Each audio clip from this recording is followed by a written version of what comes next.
पिल्ली छिन्ने तनमा बोल्यो हाय हाय सलामत बाहिरको म खान्छु देऊ मलाई मिठो लाग्छ नि यसो हेर्छ न यस्तो मसिनो पार्ने के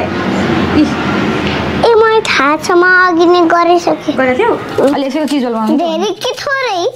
धेरै मिठो छ मलाई पनि धेरै मिठो छ मिठो लाग्यो यहाँ बस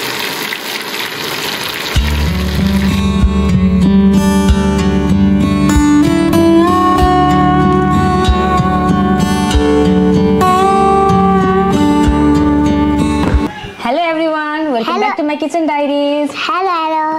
आज चाहिँ मसँग सानी छ भान्सामा अनि आज हामी एकदमै स्पेशल चीज बनाउन जाँदैछौँ के बनाउने कान्छ आज हामी आज हामी चीज बल बनाउँदैछौँ रेस्टुरेन्टमा पाउने रेस्टुरेन्ट स्टाइल चीजी चीज बल बनाउँदैछौँ चीजी चीज बल हैन कान्छ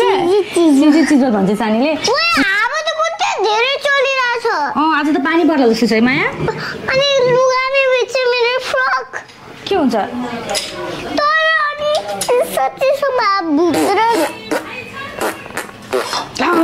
ल म भन्छु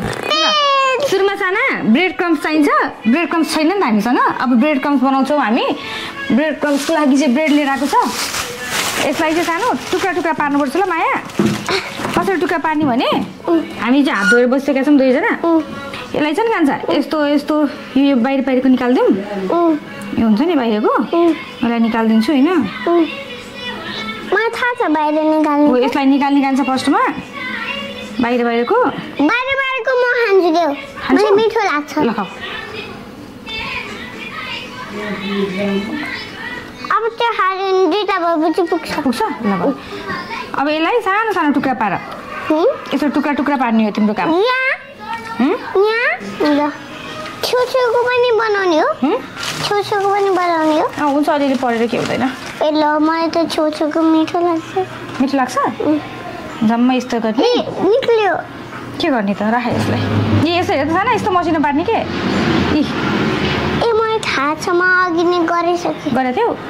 यस्तो यस्तो एकदम धेरै मसिनो पार्नुपर्छ है मा यसलाई हातलाई अलि माथि सारा यो हातलाई अलि माथि सारा किन हातको लाग्छ के फेरि कसरी डर्टी हुन्छ के खानामा पर्छ हातको नानाहरू अनि त्यही भएर बुझ्यौ नि अब यस्तो गर कति धेरै चाहिँ गर्नुपर्ने र त मिक्सरमा गरे भने हुन्थ्यो होला तर मैले तिमीलाई काम दिएको नि त यहाँ ए हो मैले त छिटो छिटो गर्छु नि तिमी एकदम फास्ट गर्छौ नि त्यो काम अझ टुक्रा पार्दै गर ल म आलु ल्याउँछु है मैले आलुलाई चाहिँ फ्रिजमा राखेको छु म त फास्ट गर्छु उसिनेर अब यसलाई चाहिँ राखिदिउँ म त यति फास्ट गर्छु हेर त कति फास्ट गरेको साना तिमी कतिवटा खान्छौ चिज बल म चाहिँ तिनवटा त खानै सक्दैन खान्छु नि मसँग सक्छ त चिज बल त कति मिठो मिठो लाग्छ गार्डन गुडुङ गरिरहेछ है आज त पानी पर्ला जस्तो भएको छ हाम्रोमा है कस्तो बाहिर यस्तो गार्डन गुडुङ गरेर बेला हिँड्नु हुँदैन नि माया मैले आलु तासेर रेडी गरेँ अब म यसलाई ग्रेट गर्छु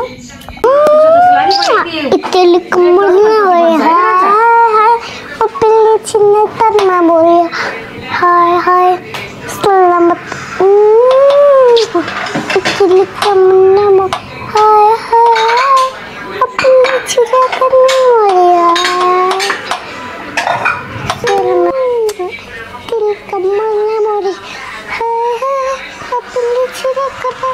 हाय हाय हाय सकाए तिम्रो काम छैन खै त सका कि त मैले दिएको काम अब चाहिँ यसलाई म आलुलाई चाहिँ ग्रेट गर्दैछु यसो राख कहाँ छ यहाँ राख होइन यसलाई यसो गर्नु पर्यो तिमी समात्छौ यसो गर्ने के यसो गरे स्मुथ बन्छ त्यही भएर गर्छु हजुर समात के सानोपट्टिबाट गरौँ न जम्मै फुट्यो किन आलु सेलाएको थिएन है कान्छ त्यही भएर फुट्यो मैले यति बनाउँदैछु आलु यति मैले अब यसलाई चाहिँ ग्रेट गरेको छु अब यसमा म क्युबवाला चिज छ त्यसलाई पनि ग्रेट गर्छु त्यसले गर्दा अलिकति मिठो फ्लेभर आउँछ त्यसपछि अरू स्पाइसहरू हाल्ने म चाहिँ यस्तो क्युबवाला चिज यसरी यहाँ ग्रेट गरेर हाल्दैछु अर्को चिज हाल्नुपर्छ मोजरेला तर यो मैले क्युबवाला पनि हाल्दैछु अमुलको चिज मिठो छ मिठो छ तिमीलाई मिठो लाग्यो तिमीलाई मिठो लाग्यो हजुरलाई मिठो छ अलि यसैको चिज बनाउनु धेरै के थोरै धेरै मिठो छ मलाई पनि धेरै मिठो छ मिठो लाग्यो प्याज अलिकति मात्रै हाल्छु त्यही भएर मैले एकदम सानो लिएको छु प्याज अब हाल्न मन लाग्दैन भने चाहिँ नहाल्दा पनि भयो हो यो चाहिँ मरिचको धुलो मसिनोसँग काटेको प्याज हालेको छु यो चाहिँ पिज्जावाला सिजनिङ मसला छ यसमा ओरिगानोहरू अनि अरू स्पाइसहरू छ मैले यो हाल्दैछु धेरै पिरो हुँदैन अलिअलि चिली फ्लेक्स हुन्छ यसमा मैले सानीको लागि पनि बनाएको भएर मैले चिली फ्लेक्स चाहिँ हालिनँ पख न मैले बजारको लागि पनि बनाएको भएर चिली फ्लेक्स चाहिँ हालिनँ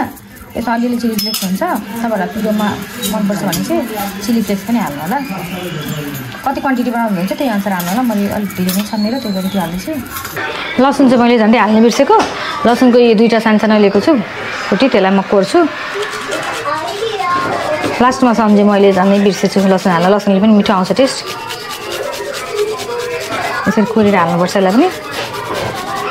अब चाहिँ यो मजुर चिज हाल्ने यो फ्रिजबाट मैले भर्खर निकाल्दैछु यसलाई म सानो टुक्रा पारेर काट्छु अन्त चाहिँ सबै मोल्नुपर्छ एकैचोटि है त ल मैले चिज हालेँ है त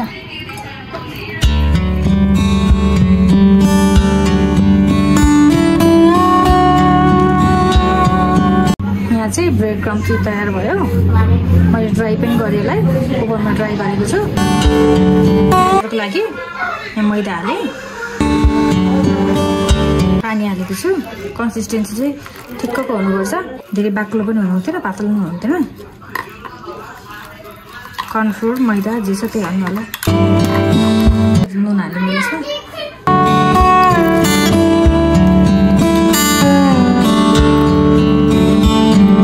अब चाहिँ यसको गोलो गोलो बनाउनुपर्छ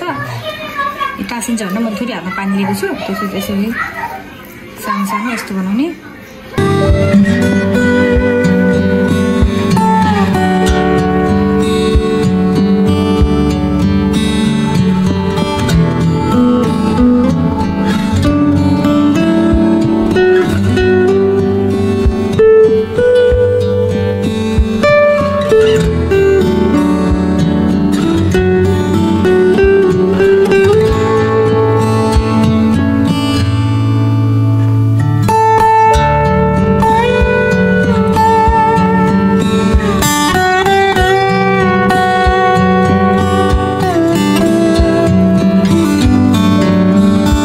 मैले ब्याटरमा गोलिसकेको छु यसरी ब्रेड क्रम्स लगाएर यसरी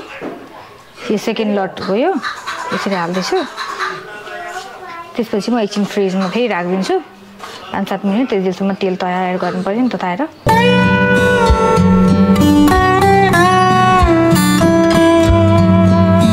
यसलाई चाहिँ अब फ्रिजमा राख्छु म त्यसपछि फ्राई गर्नलाई रेडी गर्छु तेल तताउँछु भाँडा ठिक्क पार्छु है त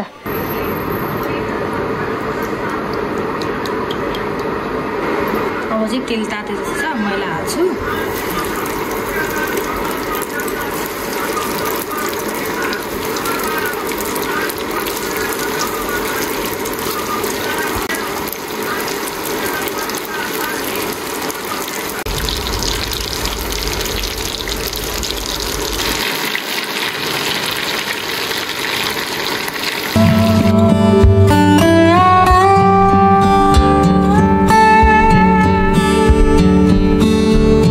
एकदमै राम्रो अनि एकदमै मिठो भएको थियो तर मैले चाहिँ सुरुमा तेल अलि नडुब्ने गरेर हालेको भएर चाहिँ सुरुमा चाहिँ फुट्यो तेल चाहिँ मजाले डुब्ने गरेर हाल्नुपर्छ अनि मजाले तातो बनाएपछि चाहिँ राम्रो हुन्छ एकदमै दामी भएको थियो मिठो पनि भएको थियो हजुरहरूलाई चाहिँ भिडियो कस्तो लाग्यो